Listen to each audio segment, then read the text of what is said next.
breakfast for us, see if he's interested in anything. So when we feed the sloths, they have really poor eyesight. So when we feed it to him, we just let him get a hold of it, just get a hold of the end of the stick.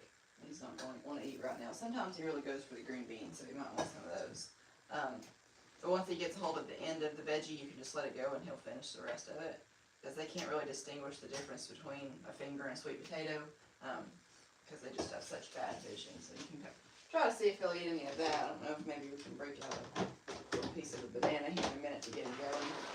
He absolutely loves bananas. Those are his all-time favorite thing in the world, but we can only give those to him in moderation because they have a high quantity of fructose in them. What do you think, bud? He says, I'm thinking.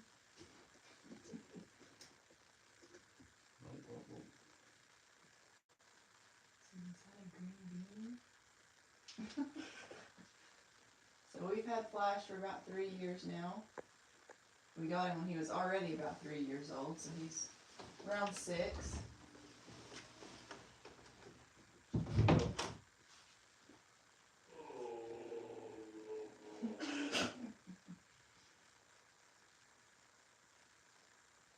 You may not have gotten a good grip on it. Go Flash. You're just gonna hold it right there. Okay. You do what you want. Sometimes Flash gets really picky about his veggies, but he usually tends to like the green beans pretty well. He's just he's looking at you like grabbing.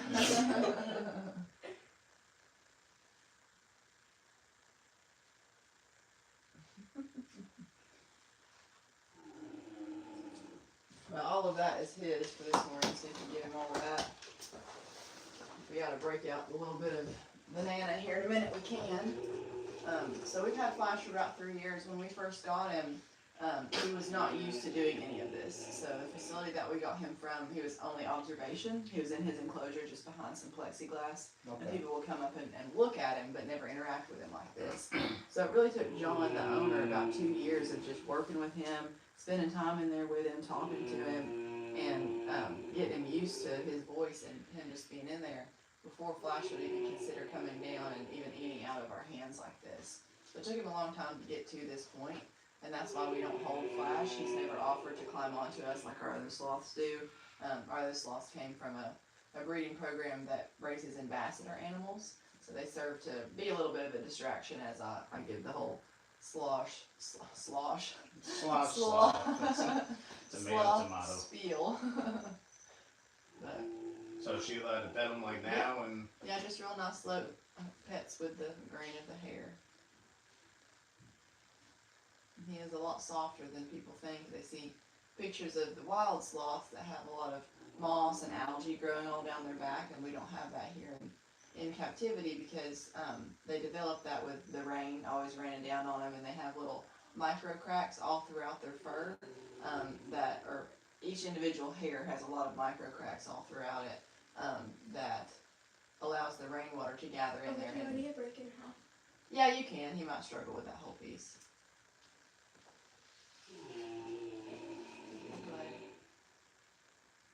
He said, ooh. He said, yeah, that's pretty good. He's just a little extra sleepy this morning. Yeah, so we met the people that were staying right next to us, and I guess they had this yesterday, and they said he wasn't like... Yeah. I mean, so bad you guys had to bring out the other one. Yes. Yeah, well, so bad, we say that, we don't say it was bad because he just didn't want to come down. Yeah. But yeah, he was just having a little bit of an off day and was just sleeping in a little bit extra and didn't want to come down and interact just yet. And so we ended up having to trade out for Zoe, which was a little bit of an upgrade because Zoe you get to actually hold. Yeah, that's what they said. They said they were praying for it. Yeah. Wow. Yeah. But yeah, you can keep feeding him all of that if he's in a luncheon mood right now. Or take the opportunity. He's not had the best appetite the past few days.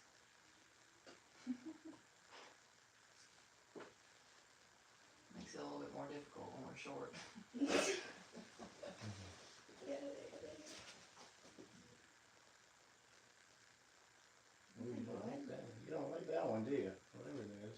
so picky. Sometimes I have offered him a piece of He doesn't like this one. a veggie and then turned the same veggie around to the other side of it, and then he'll eat it. And it's like, it's literally the same piece.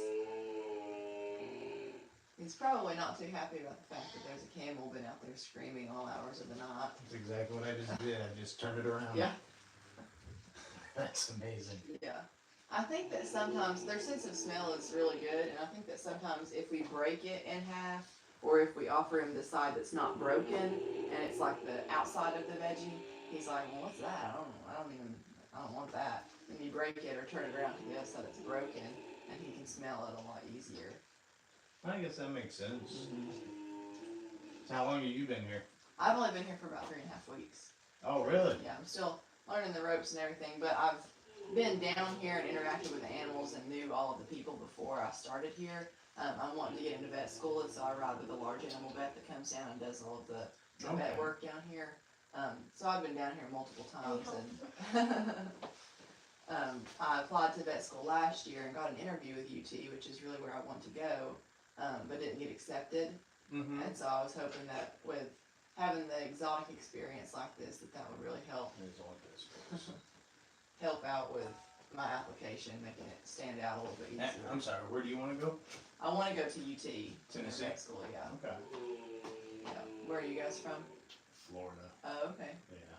So they're on my list, but they're a little bit further down, so it's like I am a homebody, and I want to be able to try to come home on the weekends, and it's like, that's a pretty long drive. Like Florida, like University of Florida. Yeah. You can't want to go to Tennessee and Yeah, I be know. a gator. You can't do that. I know. I've never been real big into sports and stuff like that, so it's like I wouldn't have as big of an issue with it. Some people would. He might not be as hungry this morning, but at least he's down. He did not want to wake up yesterday. Even tried to give him a boiled egg. He didn't want anything to do with it. So they eat eggs too? Yep, so they get 2 boiled eggs, hard boiled eggs a week, Mm-hmm. and that's their form of protein. So in the wild, they have moths that live all throughout their fur. And when they groom themselves, they lick up a portion of those moths, and that serves to be their protein source, as well as little bugs and insects that are on the leaves that they're eating. They'll ingest those, and that'll be their protein. But here we opt to not give them the bugs. Some breeders do, and they have like a lot more sloths than we have. We don't breed here. And so we don't really use the bugs, but we opt to do the hard-boiled eggs. And up until they're 2 years old, they're on a rice mixture that's a mixture of brown rice, shaved up sweet potato, and a really high-quality dog food that's soaked in water and mixed into it. And that high-quality dog food is where they get their protein. And then around 2 years old is when we start to move them over onto the boiled egg diet. But in the wild, they have that moss and algae and basically a whole ecosystem that grows all throughout their back. And it is a whole ecosystem because they've got the moth. So to be considered or classified as an ecosystem, you have to have a living, breathing being on it. And that's what the moths serve to be, to finish that whole ecosystem. And they use those moths, they have a symbiotic relationship with the moths, meaning that both parties benefit. And so the moths benefit because once a week when the sloth comes down to use the bathroom on the same tree, same side of the tree, to the same pile that they went the week prior, those moths will climb down off of the sloth and lay their larvae in the dung pile of the sloth. And then a week later when the sloth comes back down to use the bathroom, those larvae that have now turned into adult moths will climb back up onto the sloth, and the cycle will be repeated. He's like, you're not tall enough, man. You're just not in the right position. Oh, he's moving. Hold on. What do you think, buddy? Oh, now he's just turning his butt to us. Come on now. Buddy. Really? Are you exploring? That's not your enclosure, buddy. Really gonna do this every time? Every time. But the moths benefit because they get a little transportation to and from their breeding ground, and then the sloths benefit because when they groom themselves, they lick up and they'll eat a portion of the moths, and that'll be their protein. They also lick up a portion of the moth's waste. And the waste of the moth is where they get the bacteria to be able to digest their food. Okay. And so they don't digest their food through an enzymatic process like we do. They digest it through a bacterial process. And if the bacteria storage that's in their gut ever begins to run low in the wild, they can just lick up some more of the bacteria that's on themselves, and it'll replenish that colony. Now, since we don't have the moths in captivity here, then that kind of beckons the question, well, how do they get the bacteria and how do they keep the bacteria? So when the sloth is 3 days old, just a little baby, they'll crawl up onto the chest of the mother. When the mother eats, her food mixes with her saliva and kind of bubbles up around the corners of her mouth, and the baby will lick that from the corners of the mother's mouth, and the bacteria that the mother has in her stomach is also in her esophagus and in her mouth. You can keep going. And as the baby licks that up, they'll lick up a portion of that bacteria that will begin to give them the means to be able to develop their own bacteria colony.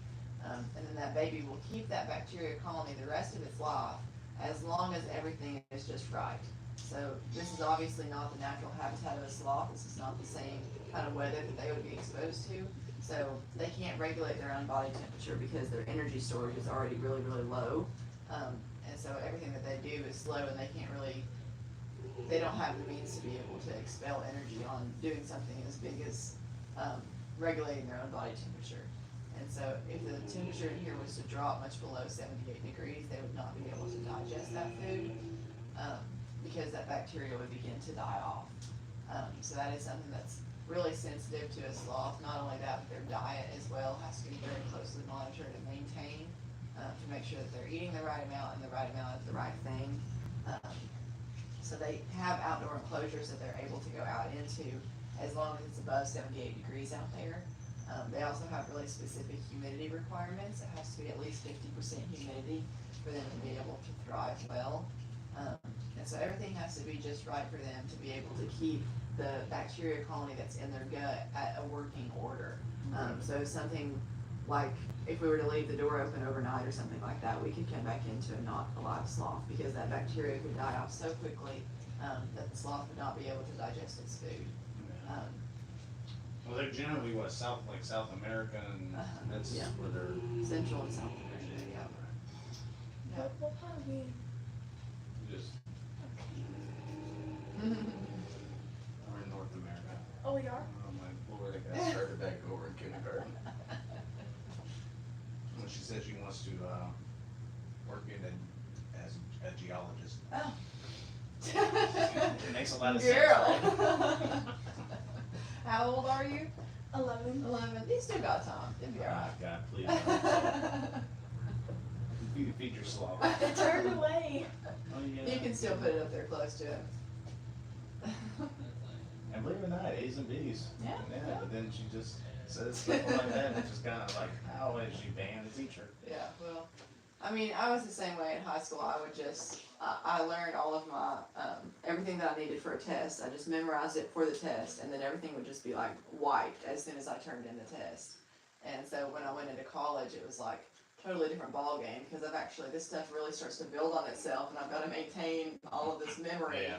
especially if I want to go to vet school. So I've still kept all my notes and try to keep up on everything so I don't completely forget everything by the time I get to vet school.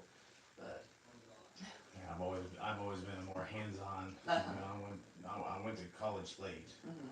and then I finally got my degree and stuff like that. But still, I've still always been better. You know, show me through, go through it once, let me do it, and I'll Yeah. figure it Yeah. out. Of course, I guess you can't do that when you're doing a surgery on a horse or Yeah. something like that. But But that's when a lot of people, so clinical rotations like that pick up in about the third year. Vet school is a total of 4 years. So around the third year is when you start doing more hands-on clinical stuff. So you learn it all first, and then you go in and you'll have somebody to watch do it, and then you go through and start to slowly do it yourself, and have somebody walk you through it. A lot of people learn better once they get to that stage, Oh, yeah, and of everything course. starts to click. But I've always been a really visual learner. So I've watched a lot of surgeries and stuff. I used to work at a small animal clinic, so I'd always watch and I'd ask so many questions, and I'm like, can you just let me work? I'm like, I have so many questions. But if I can see it a few times, then I can pretty much remember how to do it. Just get the technique down. Not doing too bad. Just been on Yeah. a roll. So is this where you guys keep them? Yeah, so that's Flash's enclosure in there. It goes up 20 feet. And if you book to stay, if you stay in the camel condo up above, up here you have him as a roommate. So as soon as you walk in the door, you can see him up there. He usually likes to hang out in his hammock. Yeah, I was reading. There's like glass flooring or something up there. Yeah. Well, there's a plexiglass side panel, and then there's glass flooring over above the camel enclosures, so you can look down and watch them through the night. What are you doing, bud? I think he's done. Yeah. Well, that's kind of a cool thing about sloths too, is that they have an internal off switch that they can just turn off the ability to want to eat. I really wish that I had that same mechanism, because usually after I have a full meal, even if I'm completely full, I'm like, I know I need some kind of dessert. But they don't have that, because it already takes their system a whole 30 days to digest everything that's in it, start to finish. So if they didn't have that, and they were a lot like us, where we just eat and eat and eat and eat, even if we're bored, everything would kind of start to back up, and that could be pretty bad news for the sloth. It's the same thing with the horses. You know, the horses, they continue to eat, Exactly. but they don't have that shutdown either. They'll just keep going. Yeah, if they get into a bag of feed, then it can cause them to colic and things like that, because, you know, they don't, they'll have an off switch out, and, you know, as they're grazing, they'll want to sit down and chew their cud, but yeah, after, if they get into some kind of a feed bag or something, yeah, there's no, Yeah, I've had there's to not deal with with that. several colicking horses in my lifetime. Yeah. It's not fun. What do you think, Flash? Let's see if you have a banana in here. It's not ideal to be right in front of the fridge. I don't think we have any banana. Let's see. Hey, Flash. Hey, bud. Come on, bud.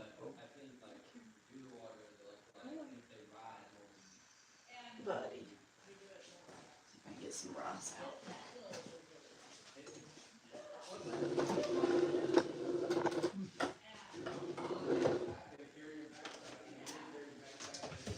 So I'm guessing if he's way up at the top and it's time for you to do excursion or whatever, he doesn't want to come down, you're not getting him.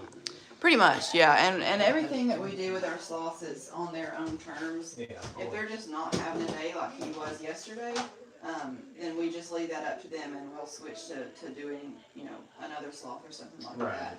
But if he comes down and is just not wanting to eat, you know, that's a different story. Yeah. And, you know, like I said, they do have that off switch that they can just switch off and not want to eat. So he may have just gotten full from the sticks that we've already fed him.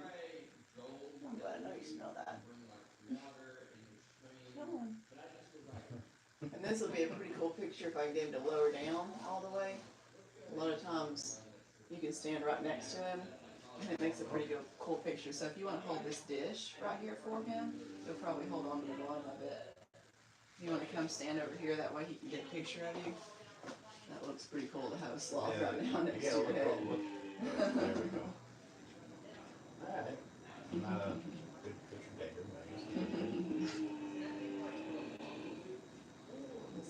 This is what I was holding out for.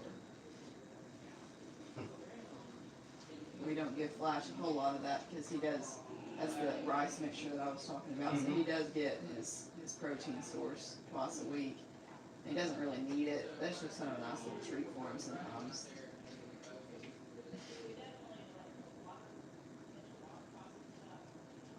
So are you originally from Tennessee? Yeah, I live in Madisonville, so it's just like about 50 minutes from here. So it's a little bit of a drive, but I love it up here. I'm so tired of Florida.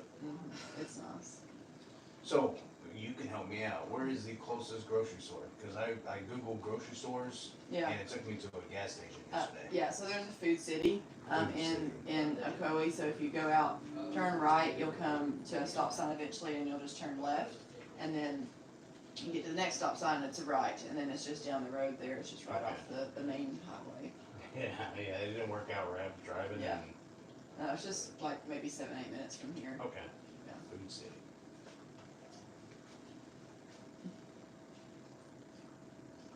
What other excursions do you guys have planned?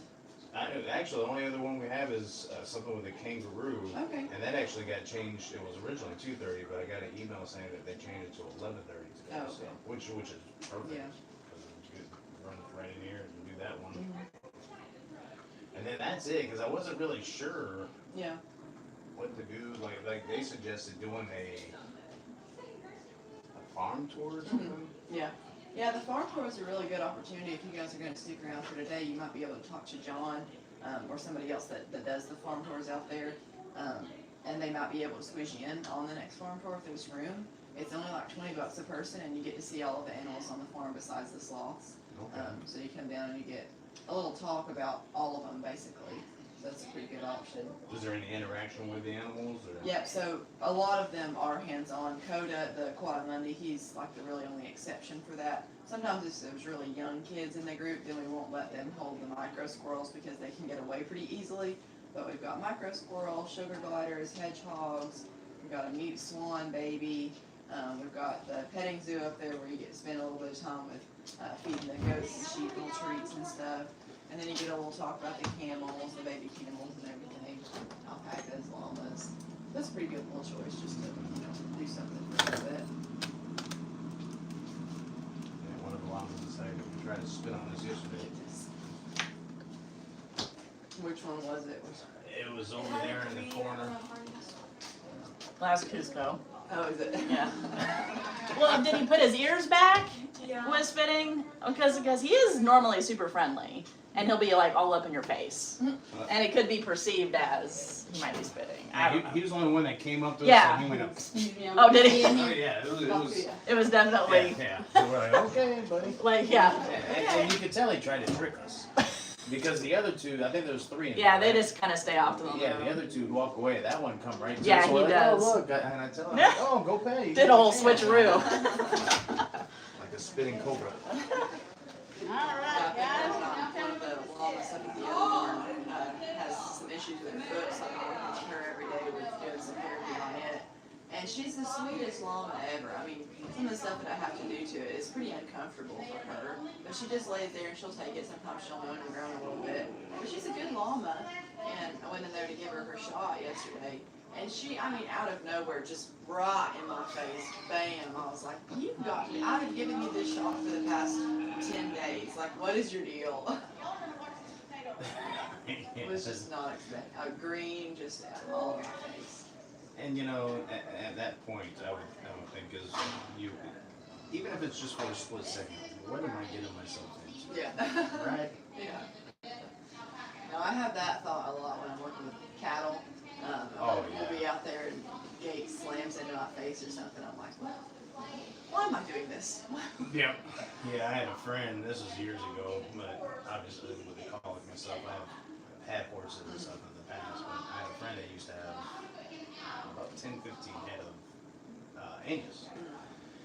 And once a month we'd have to round them up and go Okay, you just like, go to work and stuff. some other animals, yeah.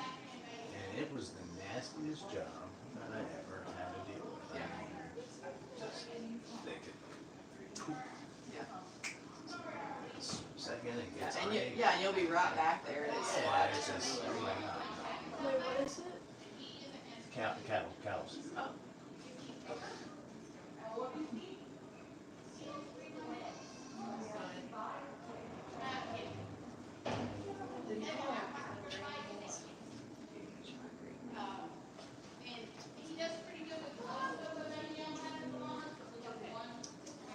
She can't reach me. He's still chewing on something. So we're just gonna listen to him grow. I didn't know they. I don't think you can shake your head quick on that. Back to the rest of the box, your box is short, your box is gone. There's certain toys that you run across the night, yeah, dragon, like a whole. Close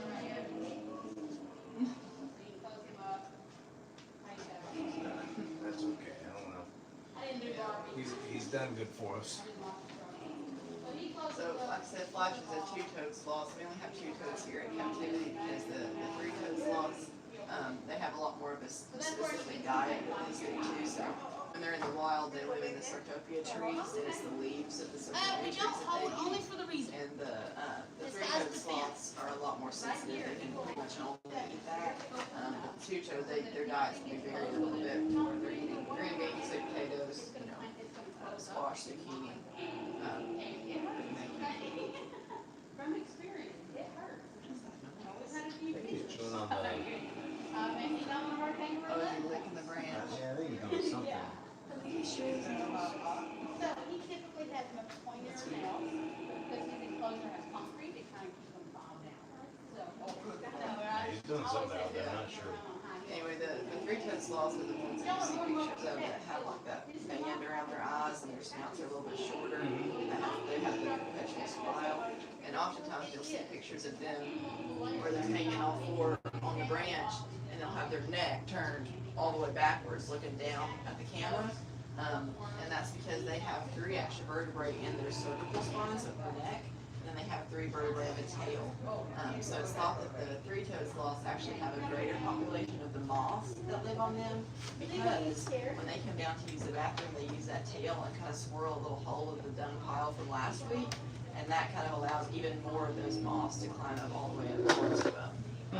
So they have more moths that live on them and the ability to turn the neck all the way back. That right, buddy. All right, I'm gonna put Paco away and grab another animal. It sounds like I was speaking.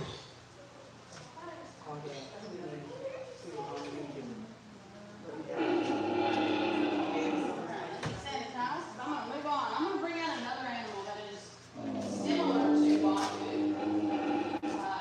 But this guy's a little bit spikier.